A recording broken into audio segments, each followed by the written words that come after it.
네, 성도님들 안녕하십니까? 예.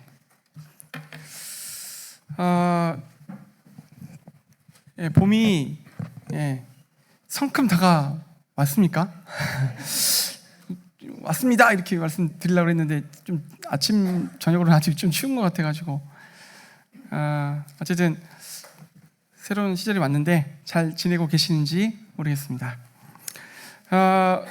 매화도 피었죠 지금. 그리고 오다 보니까 목련도 피어 있고 곧 벚꽃도 아마 피지 않을까. 우리 성도님들은 몇 번째 봄을 맞이하셨습니까?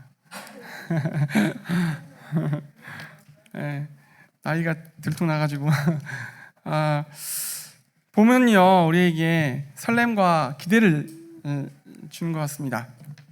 봄이 되면은 괜히 이제 밖에도 나가고 싶고, 또 우리 모시님들은 괜히 밭에 나가셔가지고 막 일하고 싶으시고 막 그러시죠. 봄에 반응하는 것이죠. 봄이 희망을 상징하죠. 가장 좋은 때를 이렇게 나타내는 것 같습니다. 문득 그런 질문을 해봤습니다. 내 인생의 봄날은 언제였을까? 성도님들 그런 질문 해보셨어요? 이미 지나갔을까? 와, 지금이 봄날입니다. 맞습니다. 아멘입니다. 처음에는 그 인생의 봄날이다 하면은 10대, 20대 풋풋할 때, 화장 안 해도 막 이쁠 때, 그죠? 대충 입어도 이쁠 때, 이렇게 생각을 했죠. 또 우리 현빈 형제 앞에 있는데 현빈 형제 시은 자매님 신혼 생활을 생각하면서 우리의 나의 인생의 봄날은 신혼 때였을까 이런 생각도 해보고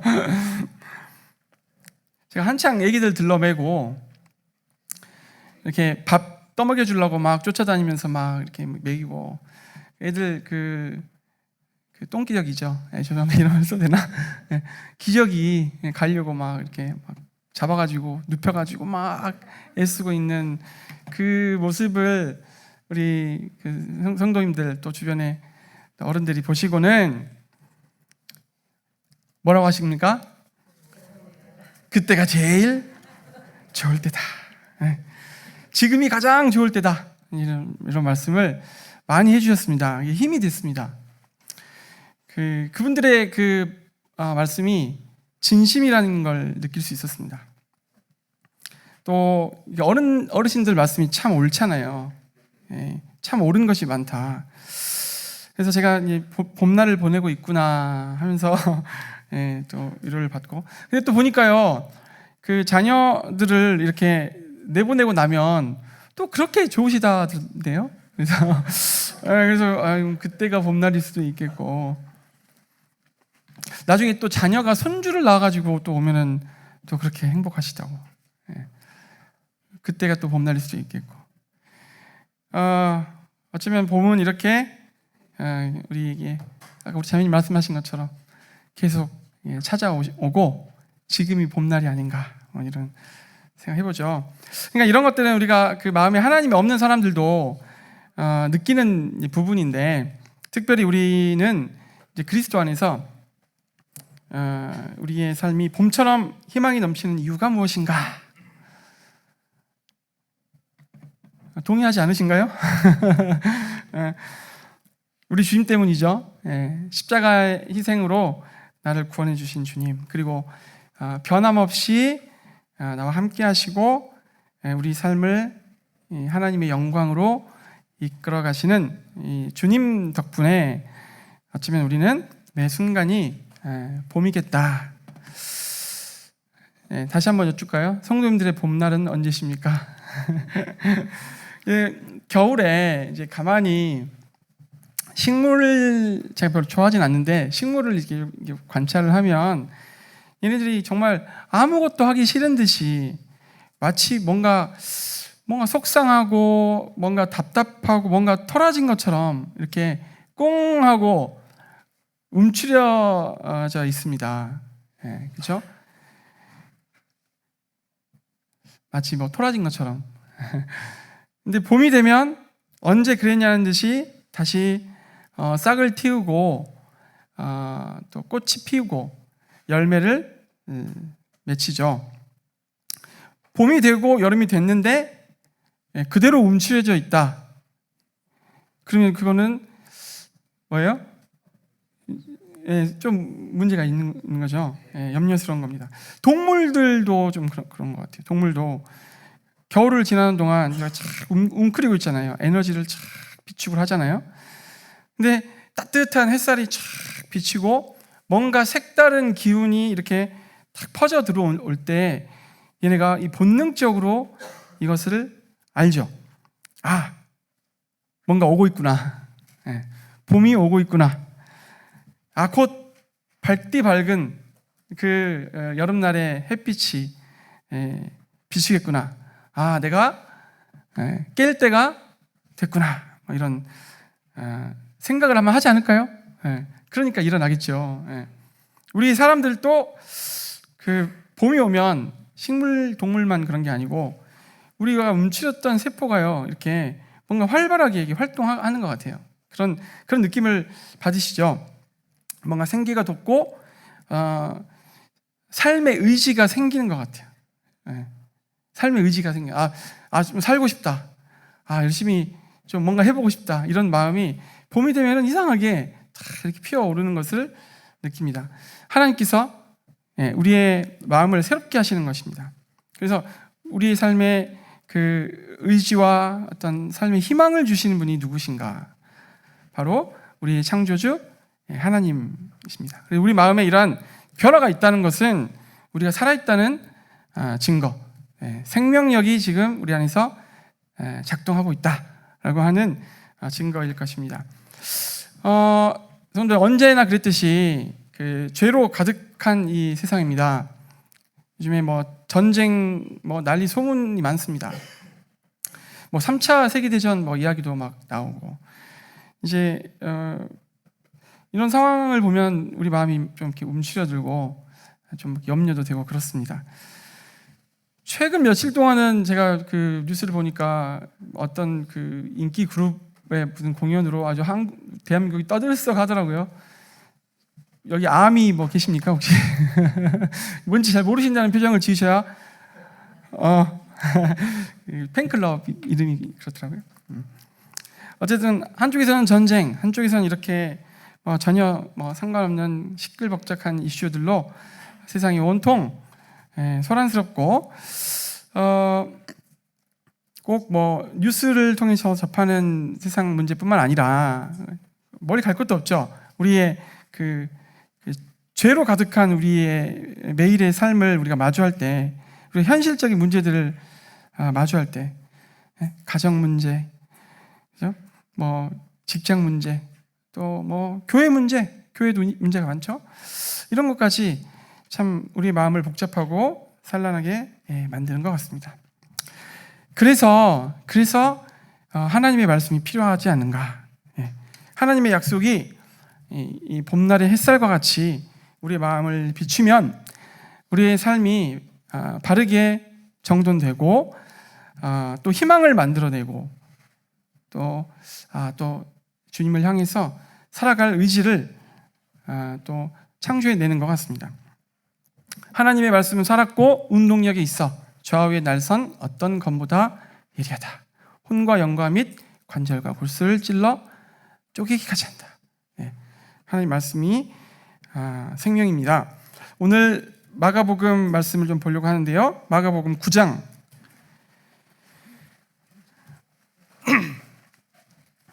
마가복음 9장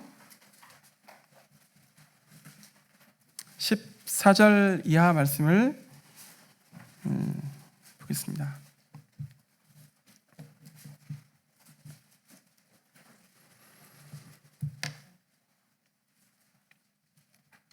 제가 좀 빠르게 읽겠습니다. 시간이 많지 않은 관계로.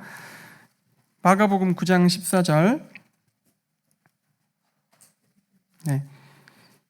자, 눈으로 따라오시면 되겠습니다. 이에 그들이 제자들에게 와서 보니 큰 무리가 그들을 둘러싸고 서기관들이 그들과 더불어 변론하고 있더라. 온 무리가 곧 예수를 보고 매우 놀라며 달려와 문안하거늘 예수께서 물으시되 너희가 무엇을 그들과 변론하느냐? 무리 중에 하나가 대답하되 선생님 말 못하기에 귀신 들린 내 아들을 선생님께 데려왔나이다. 귀신이 어디서든지 그를 잡으면 거꾸러져 거품을 흘리며 이를 갈며 그리고 파리해지는지라. 내가 선생님의 제자들에게 내쫓아달라 하였으나 그들이 능히 하지 못하더이다. 대답하여 이르시되 믿음이 없는 세대여 내가 얼마나 너희와 함께 있으며 얼마나 너희에게 참으리요. 그를 내게로 데려오라 하시매 이에 데리고 오니 귀신이 예수를 보고 곧 그 아이로 심히 경련을 일으키게 하는지라. 그가 땅에 엎드려져 구르며 거품을 흘리더라. 예수께서 그 아버지에게 물으시되 언제부터 이렇게 되었느냐 하시니 이르되 어릴 때부터니이다. 귀신이 그를 죽이려고 불과 물에 자주 던졌나이다.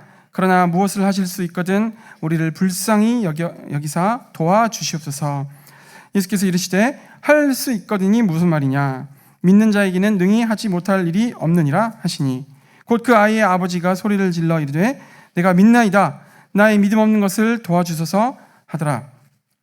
예수께서 무리가 달려와 모이는 것을 보시고 그 더러운 귀신을 꾸짖어 이르시되 말 못하고 못 듣는 귀신아 내가 네게 명하노니 그 아이에게서 나오고 다시 들어가지 말라 하시매 귀신이 소리 지르며 아이로 심히 경련을 일으키게 하고 나가니 그 아이가 죽은 것 같이 되어 많은 사람이 말하기를 죽었다 하나 예수께서 그 손을 잡아 일으키시니 이에 일어서니라. 네.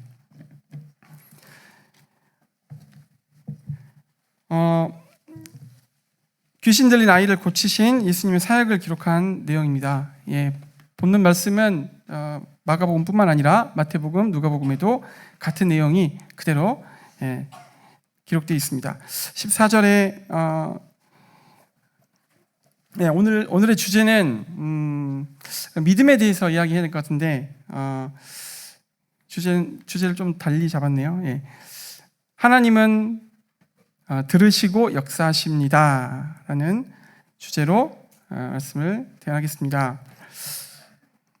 하나님은 들으시고 역사하십니다. 14절에 제자들이 어떤 상황에 처해 있습니다. 큰 무리에 둘러싸여서 서기관과 더불어서 변론을 하고 있었다. 예, 말다툼을 하고 있습니다. 뭔가 문제에 얽혀가지고 옥신각신하고 있는 상황입니다. 제자들과 이 서기관들 사이에 뭔가 이슈가 있었던 것 같은데 15절에 온 무리가 예수를 보며 매우 놀랐다. 달려와 문안했다. 갑자기 그때 예수님께서 나타나신 거예요. 웅성웅성 옥신각신 시끌벅적한데 예수님이 다른 몇몇 제자들과 함께 이렇게 착 오는 겁니다. 그 온 무리라고 했을 때 거기 보니까 예수님의 제자들이 있고 또 많은 또 백성들이 있었고 또 서기관이 있었고 또 오늘 읽어봐서 알지만 한 아버지가 나오고 그의 귀신 들린 아들이 나옵니다. 그러니까 이 모든 무리가 뒤섞여 가지고 이렇게 좀 어지러운 상황 속에서 예수님께서 제자들과 딱 이렇게 오시는 거예요. 어디선가 오는 예수님을 이들이 이렇게 보았습니다. 근데 이들의 눈빛에 뭔가 불안과 두려움이 이렇게 서려 있습니다. 그들은 뭔가에 매우 압도되어 있습니다. 굉장히 무서워하고 두려워하고 있는 상황입니다. 까무러칠 정도로 놀랐다는 표현인데 이 예수님이 오시자 예수님께 도움을 요청하는 눈빛으로 예수님 보니까 너무 반가워서 예수님만 바라보는 그런 상황입니다. 그래서 예수님께서 물으시죠. 너희가 그들과 왜 말다툼하고 있느냐? 왜 논쟁을 하고 있느냐? 예, 뭔가 이유가 있겠죠. 그들 앞에 큰 문제가 있습니다. 눈앞에 놓여 있는 상황이죠. 그 상황인즉슨 읽으신 대로 한 사람이 아버지가 아들을 데리고 왔는데 그 아이는 귀신 들린 아이였습니다. 귀신이 들어가서 그를 지배하면 말을 못하고 얘가 발작 증세를 보이는 거예요. 눈앞에서 이렇게 심하게 발작하는 이 아이를 본다면 어떻겠습니까? 예. 우리 앞에 누군가가 막 쓰러져가지고 간질 아시죠? 막 이렇게 막 거품 물면서 막 쓰러져가지고 막 하면 지금 아주 상황이 곤란해지겠죠. 아버지가 이 아이를 데리고 아마 마음에 참 오랜 기간 동안 아픔과 참 이 아이를 생각할 때 좀 슬픔이 있었겠죠. 예수님의 소식을 들었습니다. 그리고 그분 앞에 나왔습니다. 근데 왔더니 예수님이 계셔요, 안 계셔요? 예수님이 안 계셔요. 누가 있어요? 예, 제자들만 있었어요. 일부 제자들만 있었어요. 제자들 다 있었던 게 아니고. 그래도 예수님의 제자들이고 예수님의 제자들이 그 능력을 받아서 병도 고치고 했기 때문에 기대를 했을지 모르겠습니다. 근데 우리 아들 이것 좀 고쳐주시오 했는데 제자들이 고치지를 못한 거예요. 아마 이 아주 거세게 발작하고 저항하는 이 모습에 아마 이 제자들도 아마 압도되어 버리고 말았을 것 같아요. 아주 그 상황 속에 그냥 어쩔 줄 모르는 상황이 된 거죠.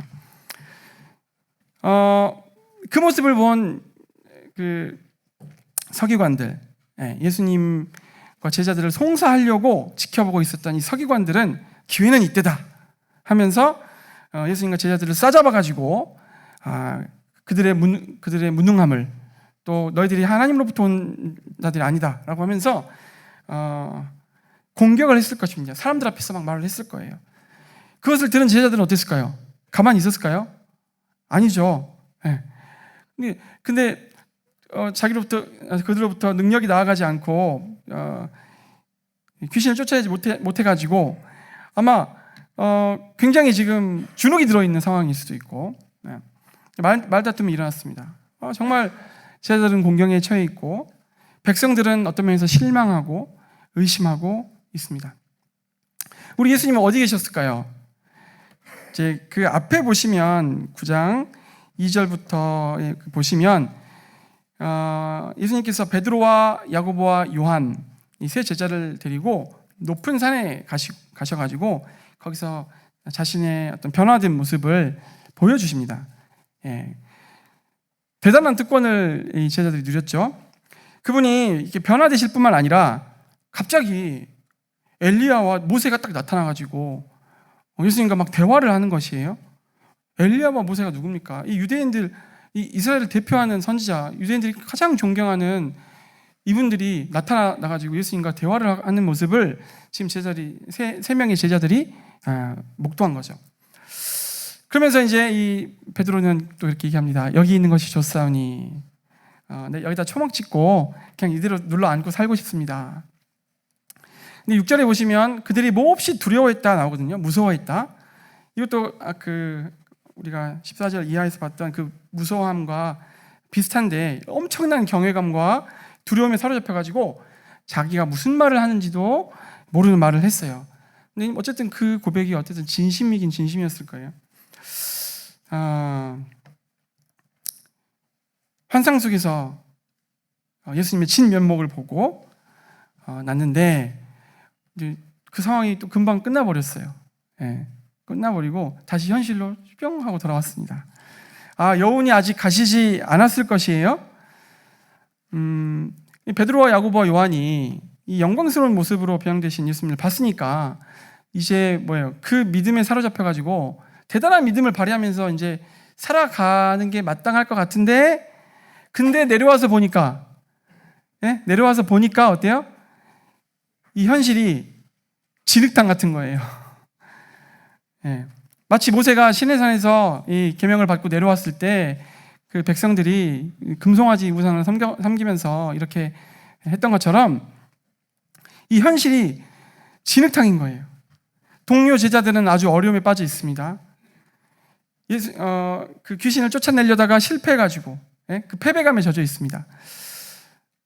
또 그들 틈을 비집고 들어가서 서기관들은 예수님과 제자들을 공격하고 있습니다. 얼마나 날카로운 그 공격을 해댔을까요? 얼마나 차갑고 긴장되는 상황입니까? 그리고 그 눈앞에는 흥분한 군중들이 있습니다. 예수님을 따랐던 많은 사람들이 실망도 하고요. 예수님이 정말 저분이 정말 내가 기다리는 분이 맞나 하고 그렇습니다. 또 저 뒤에서 어때요? 귀신 들려가지고 막 발작을 하고 있는 그 청년이 막 뒤에서 저러고 있습니다. 야, 이 모든 상황을 보면서요, 제자들이 무슨 생각했을까? 그런 생각을 한번 해봤어요. 다시 돌아가고 싶다. 아까 내가 봤던 그 영광스러운 것으로 돌아가고 싶다.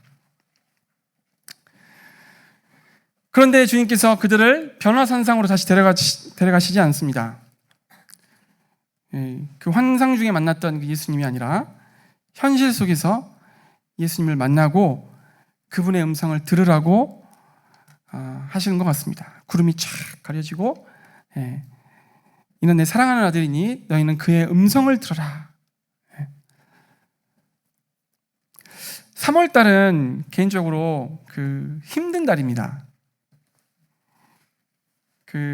언제부터 별로 반갑지가 않은 달이에요. 봄인데 반갑지가 않은 것은 일요일날 우리가 이제 일요일과 그 평일의 이 간극이 좀 크게 느껴지는 달이에요. 이거 제 개인적인 건데 직장을 이제 좀 쉬다가 나가서 그런가 모르겠습니다만 어쨌든 일요일날은 예배드리고 주님 묵상하고 찬양하고 성도님들과 교제 나누고 딴 고민을 할 겨를이 없죠. 물론 좀 몸은 좀 피곤할 수 있지만 이렇게 그냥 살면 좋겠다. 얼마나 좋아요. 주 안에서 놀고 교제하고 찬양하고 혹 마음에 근심이 있을지라도 나를 사랑하시는 주님을 성도님들을 통해서 보고 떡과 잔을 통해서 보고 말씀을 통해서 듣고 계속 공급받잖아요. 지금 우리가. 그러니까 주님을 더 선명하게 발견하게 되면서 우리의 짐을 주님께 맡겨드리게 되고 그래서 참 평안하고 좋죠. 그런데 이제 월요일이 되면 어떻습니까? 삶의 현장으로 이제 들어가야 되는데 수많은 일들이 우리를 기다리고 있습니다. 다양한 사람들도 만나고 때로는 갈등도 생기고 여러 가지 고민들, 근심들이 저를 짓누르는 것을 느낍니다. 어떤 고민인지 말씀드릴까요? 왜 이렇게 삶이 고민이 많고 이렇게 염려들이 많은지.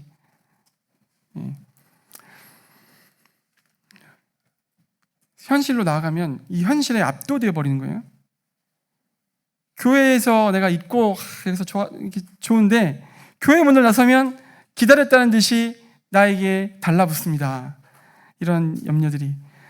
그래서 이 현실에 굴복하지 않으려고 우리가 참 발버둥을 치죠. 우리 성도님들의 삶이 아마 다들 그러실 거라고 생각이 듭니다. 마가복음 9장 그 앞부분부터 2절부터 쭉 읽어보니까 우리의 모습과 좀 많이 닮아 있는 것 같았어요.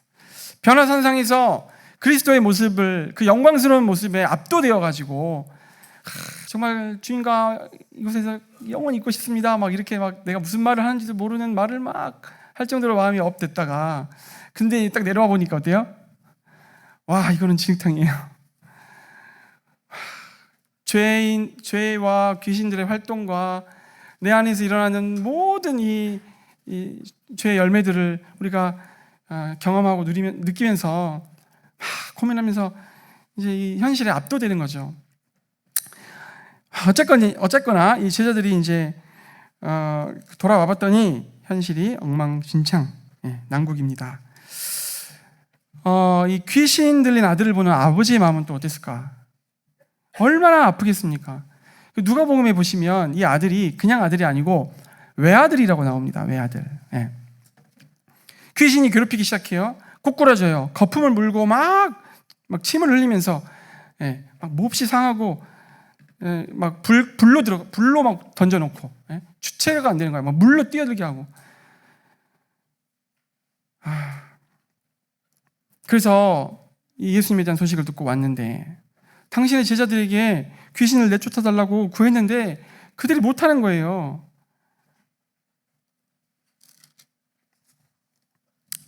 그래서 예수님이 딱 나타나시자 예수님께 이제 다 일러 바칩니다.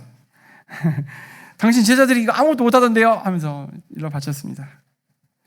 그때 이제 우리 주님께서 19절에 보시면 이렇게 말씀하시죠. 믿음이 없는 세대여, 내가 얼마나 너희와 함께 있으며 얼마나 너희에게 참으리요.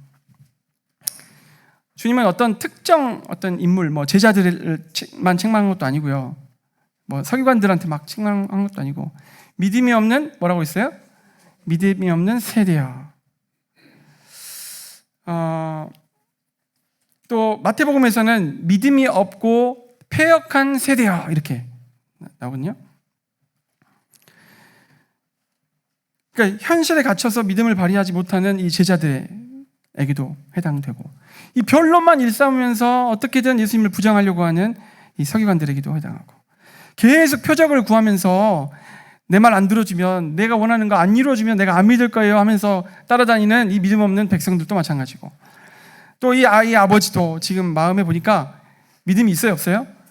믿음이 없어요. 귀신들에 고통받는 이 아이는 말할 것도 없고, 이들의 공통점은 믿음이 없습니다. 우리 주님이 참 마음이 참 안 좋으셨을 것 같아요. 마음이 참 안 좋으셨을 것 같아요. 근데 마지막에 19절 마지막에 주님께서 이렇게 말씀하시죠.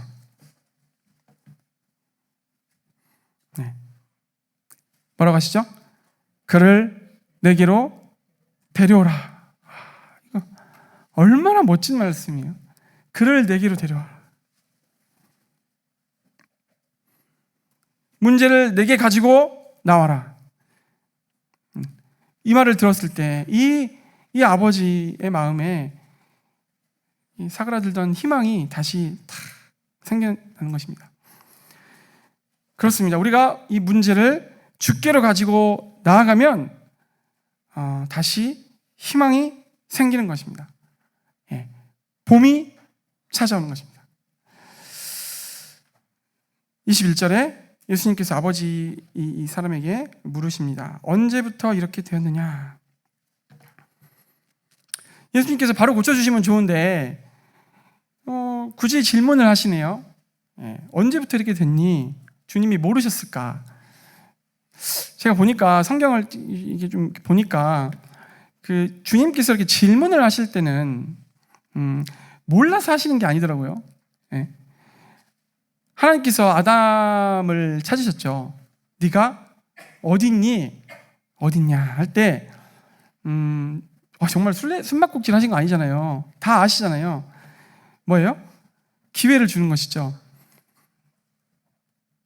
그 가룟 유다에게도 여러 번 기회를 주시죠.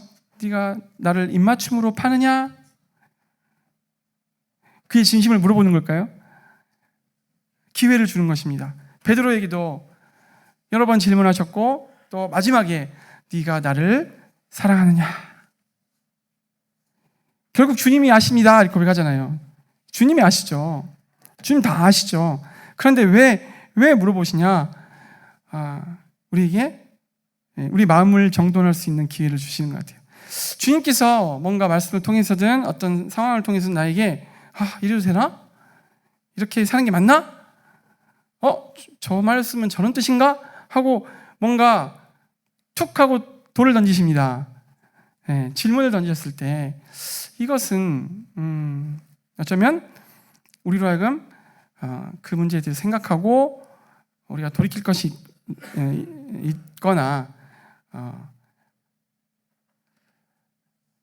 하나님 앞으로 나아오기를 바라는 그런 물음이 아니실까? 기회를 주시는 것입니다. 더욱 간절한 마음으로 이 도와달라는 호소를 하기를 바라시는 겁니다. 더욱 간절한 마음으로 너의 상황을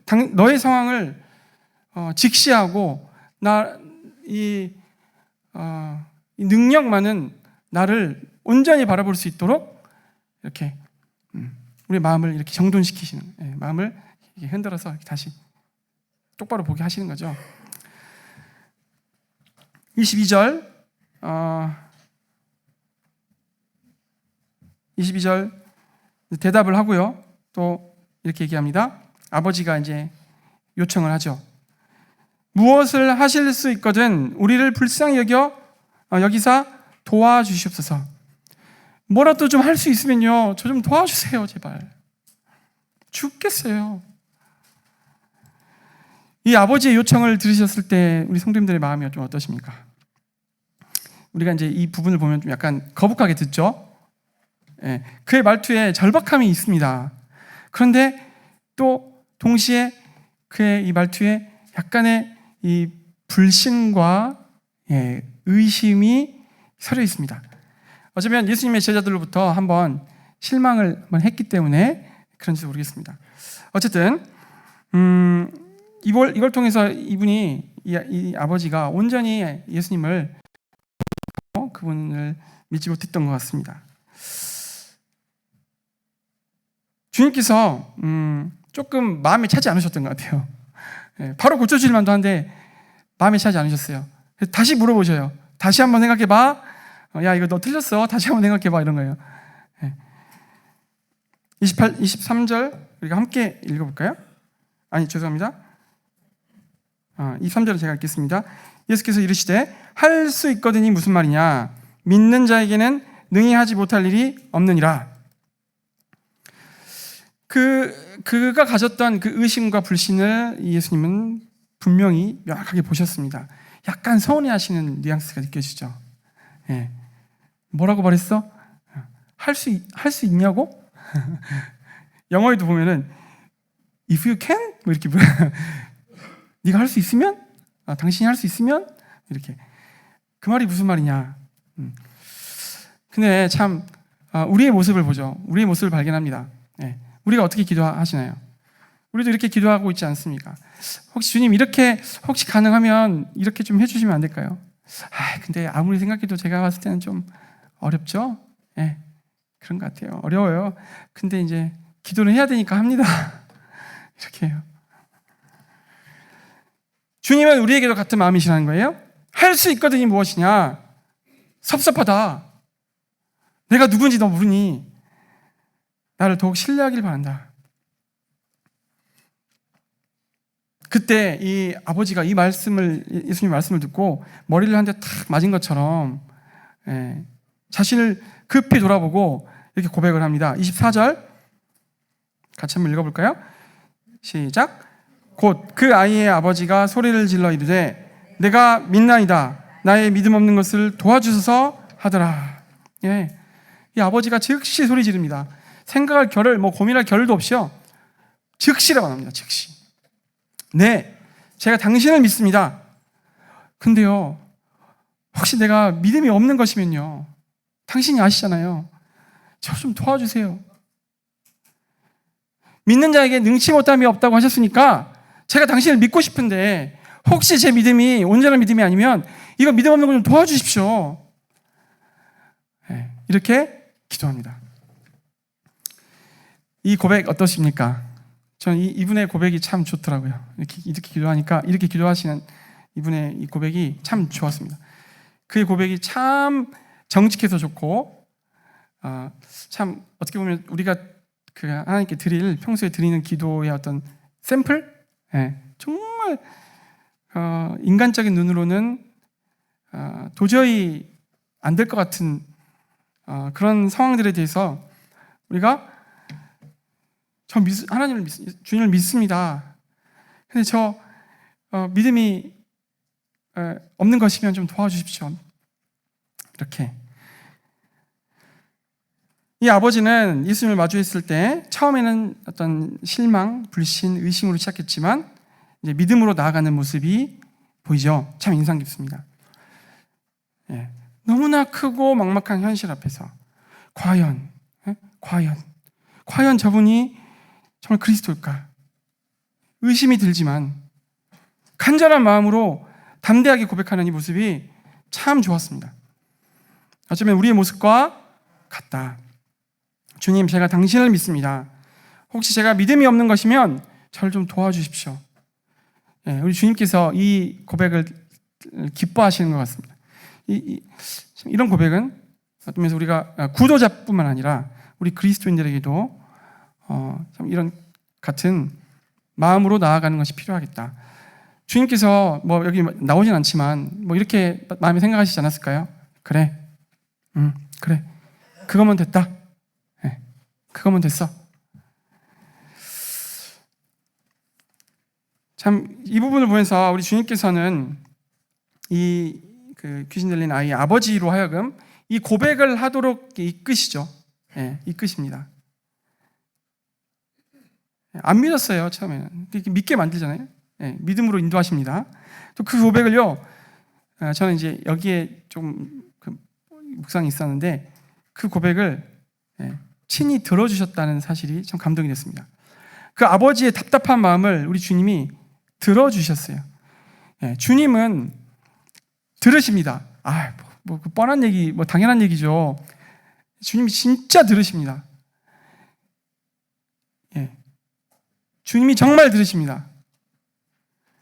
또 때로는요, 우리의 이 모자란 그 연약한 이 믿음의 기도, 우리 연약함에 갇혀 있어가지고 정말 보잘것없고 비리비리한 정말 그 연약한 기도라고 할지라도 우리 주님은 들을 준비가 되어 있으시다는 거예요. 우리를 대하여 들을 준비가 되어 있으시다는 거예요. 천지 만물을 지으신 이 하나님과 같은 그분께서 나 같은 자의 기도와 간구를 들을 준비를 하고 계신다. 이게 우리가 이거 너무나 감격스러운 일 아닙니까? 우리 자매님들 또는 형제님들에게 해당할 수 있겠습니다. 속상한 얘기를 이제 속상한 일을 세상에서 겪고 와가지고 이제 배우자한테 형제님한테 이렇게 딱 했어요. 남편이 어떻게 해야 돼요? 잘 모르시구나. 잘 들어줘야 돼요. 예. 좀 말로만 이래요, 저도. 잘 들어줘야 됩니다. 공감해줘야 돼요. 그죠? 근데 안 들어주니까 좀 서운하시잖아요. 그죠? 속상하시죠? 아무리 배우자라도 마음이 내 마음 같지가 않아요. 그죠? 한 몸이라 그랬는데, 마음이 왜 이렇게 달라? 근데요, 주님은 들어주십니다. 우리가 아무리 가까운 사이라고 할지라도 정말 못할 말이 있더라고요. 못할 말이 있어요. 다 할 수 없는 내 마음에 깊은 이야기들이 있습니다. 아무리 가까워도. 근데 어때요? 주님은 들어주십니다. 제가 또 이제 좀 더 생각을 해보니까 여기서 더 감사한 게 우리 주님은 그냥 듣기만 하시는 분이 아니더라고요. 들으실 뿐만 아니라 반드시 응답해 주십니다. 믿으십니까? 성도님들 기도하시고 그 응답을 기다리십니까?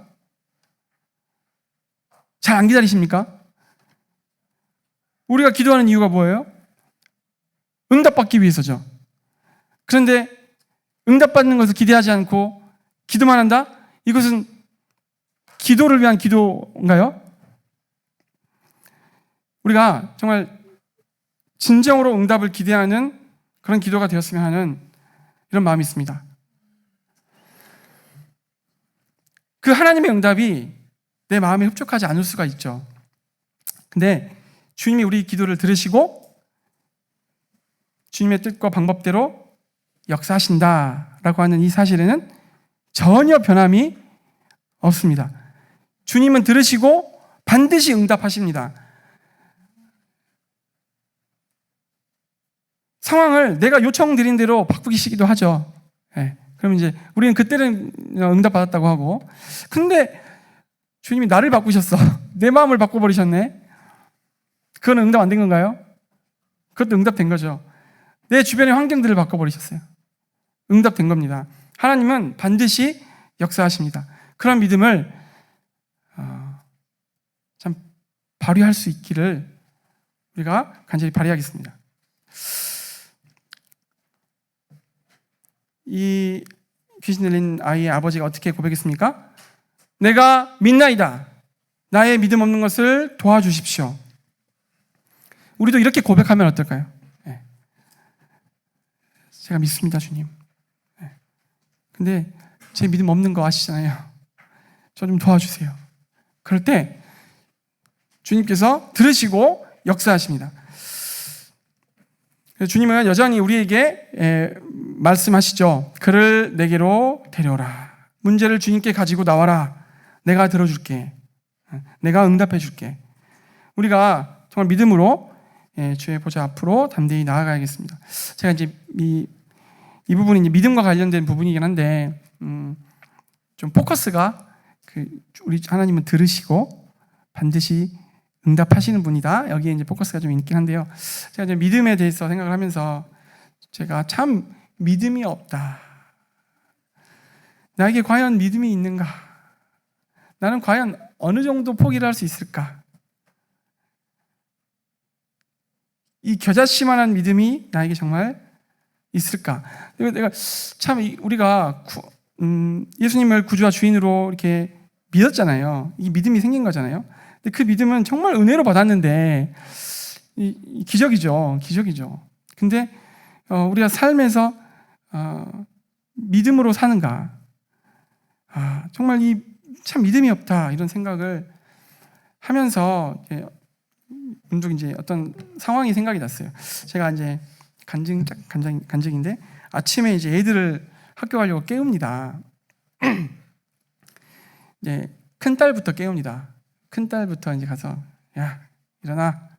이제 한 번 딱 얘기하면 조금 뒤척이다가 아무 말 없이 이제 일어나요.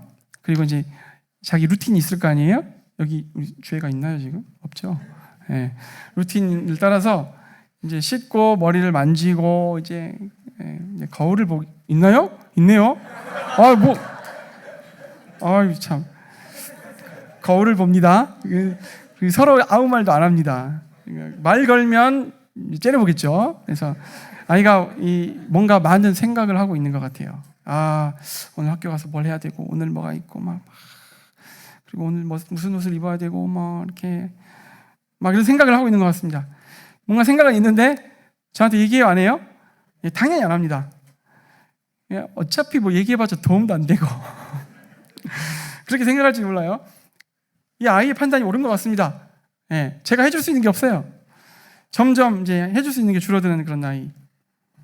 그래서 저는 이제 그런 생각이에요. 아이고 우리 딸이 벌써 사춘기에 접어들어가지고 이 민감한 시기에 참 변화하는 이 몸과 마음을 추스리기도 참 힘들 텐데 또 학업 스트레스에 친구 스트레스에 혹시 이제 너도 고생한다 하고 이제 이런 마음이 자연스럽게 들죠. 그러면서 조용히 나갑니다.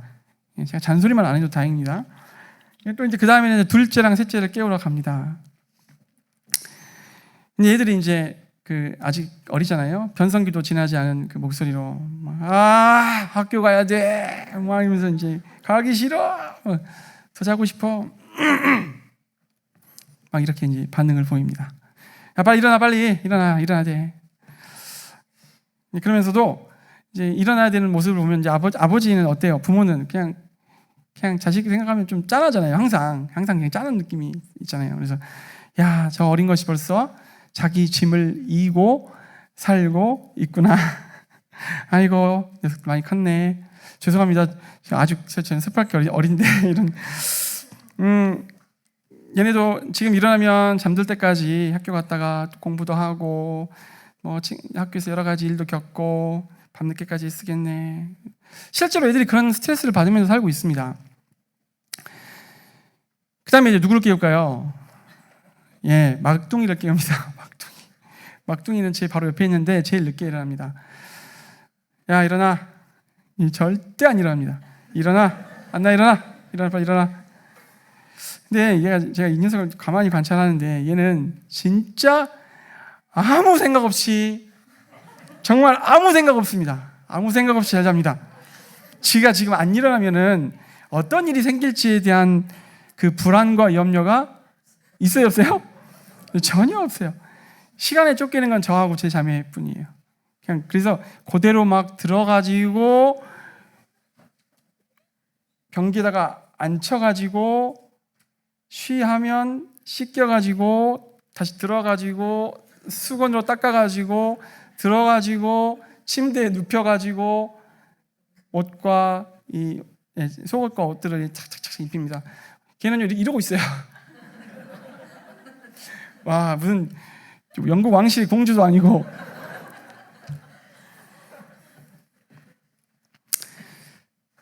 다 해줍니다.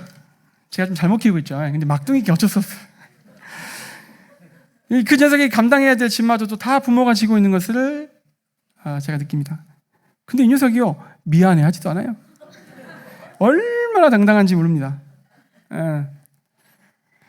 제가 무슨 생각을 했을까요? 야, 내가 참 네가 부럽다. 안나가 부러울 때가 좀 있습니다. 다시 돌아가고 싶진 않은데 그런 대접 받는 걸 보면 부러울 때가 있습니다. 그래서 문득 얘는 정말 부모를 믿고 사는구나.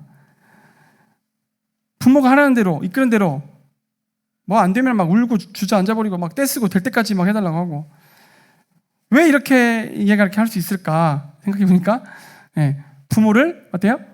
믿으니까. 부모를 믿으니까. 부모가 자기를 버리지 않을 줄을 확실히 믿으니까, 나를 사랑하고 있다는 것을 확실히 믿으니까 그렇게 할 수 있는 거예요. 정말. 그래서 얘는 스트레스가 그 오빠 언니에 비해서 제로, 전혀 없습니다. 전혀. 항상 웃고 있습니다. 어린애들이 스트레스가 없는 이유를 알았습니다. 부모를 믿기 때문에. 부모가 나를 사랑한다는 것을 온전히 믿기 때문에, 100% 믿기 때문에. 그래서 안나가 부러웠습니다.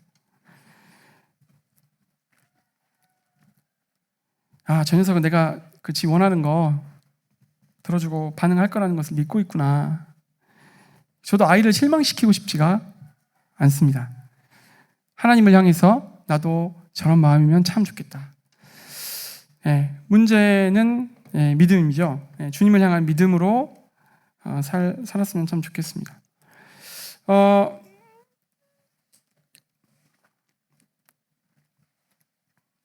그래서 우리가 이렇게 기도하죠.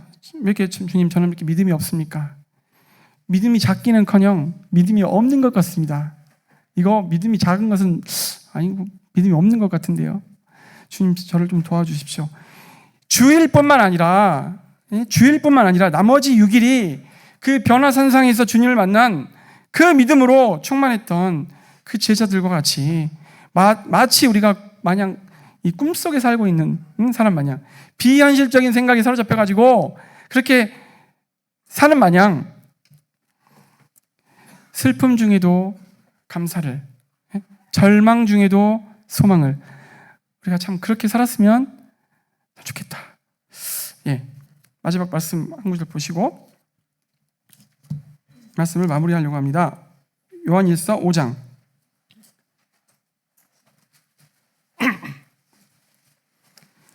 요한일서 5장 14절 15절.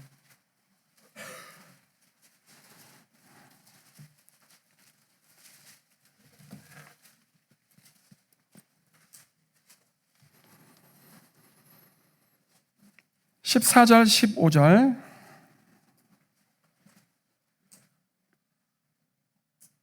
(14절) 읽겠습니다. 같이 읽겠습니다. 시작. 그를 향하여 우리가 가진 바 담대함이 이것이니 그의 뜻대로 무엇을 구하면 들으심이라.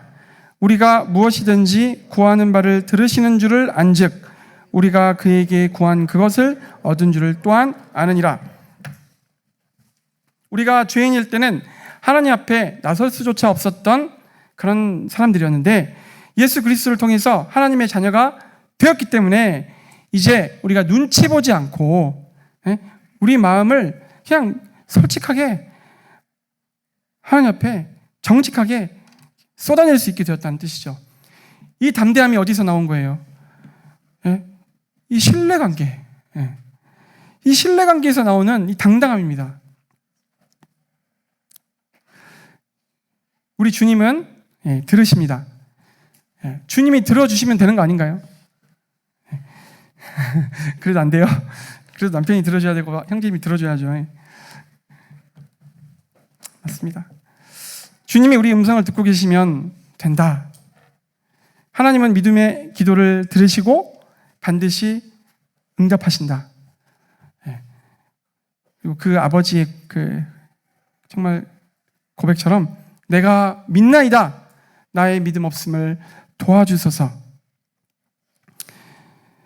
예. 우리 성도님들께서도 참 이러한 마음으로 하나님 앞에 가셨으면 참 좋겠다. 그래서 하나님의 위로와 또 그 응답을 누리시기를 진심으로 바랍니다. 네. 경청해 주셔서 감사합니다.